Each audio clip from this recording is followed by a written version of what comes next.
Hello, and welcome to the second episode of World News Week.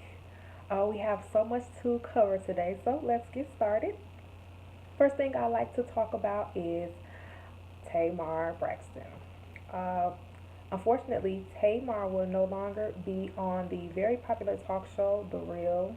I really enjoyed the show. I thought it gave a very fresh view on minorities in this country, specifically women of color, and just the different viewpoints and the differences in our culture. I thought they did an excellent job of highlighting our differences and also our similarities. That contrast was beautiful. It was a funny show. I'm a very big fan of Tamar's. I've been a fan of Tamar since I was about 15 years old. Her song, You Don't Want to Love Me If You Don't Want to Love Me, is still one of my favorite songs. So I really love her.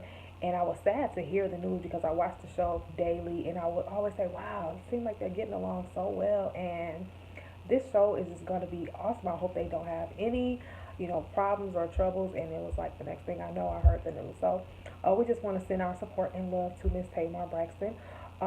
She does have an album out right now. Also, she has two reality shows of Braxton Family Values and Tamar Invents. So she definitely has a lot on her plate. She also has a son, obviously a husband.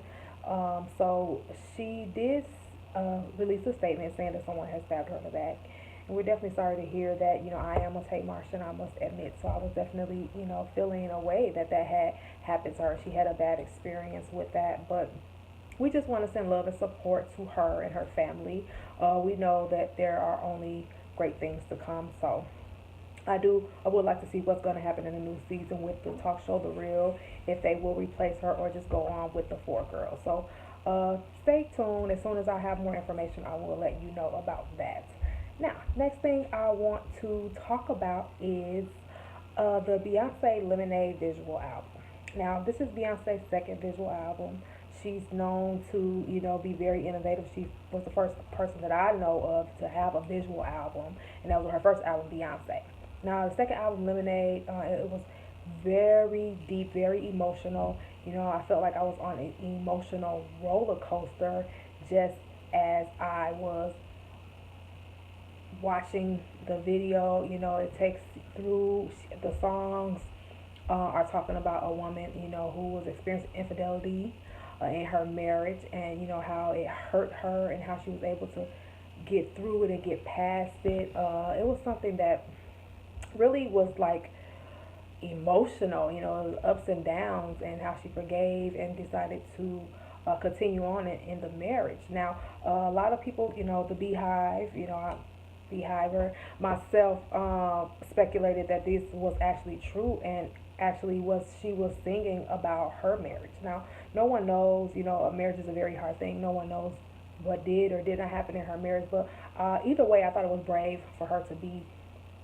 that vulnerable and to really show that art in that way and how real it was. Also, I enjoyed her taking a stance for the careless violence that's happening in our country right now concerning the law enforcement officers and the black men on the streets. It's like they're being hunted, it's like they're being targeted, and she really took a stand.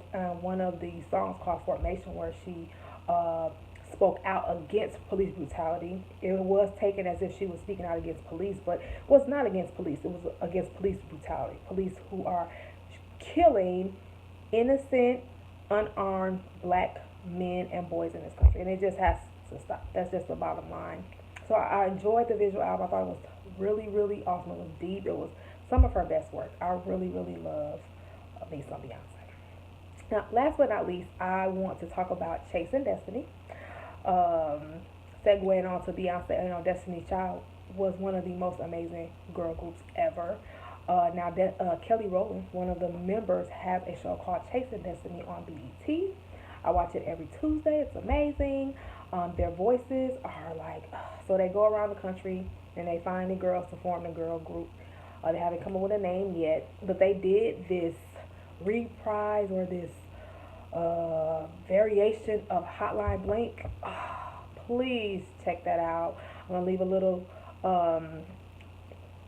thing in the description so you can take a look at that clip. It is just so I liked it, that song, but the way they did, I think about it all the time. I love it. It was so good.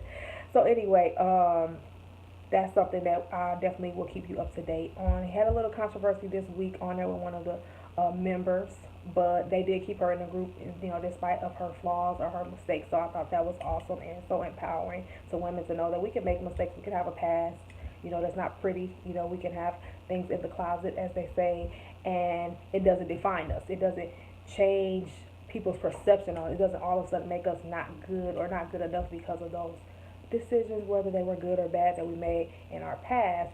A lot of times they can affect your future depending on who you're dealing with. So Kelly Rowland was a person, and Frank Gaston, whom I love as well, didn't allow those things to affect that young lady's future, and I thought that was awesome of them, and it just shows great character.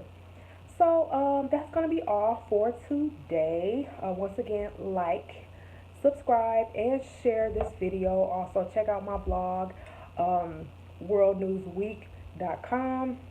world-newsweek.com. Going to be in the description below. And I look forward to seeing you next time on World News Week. Bye-bye.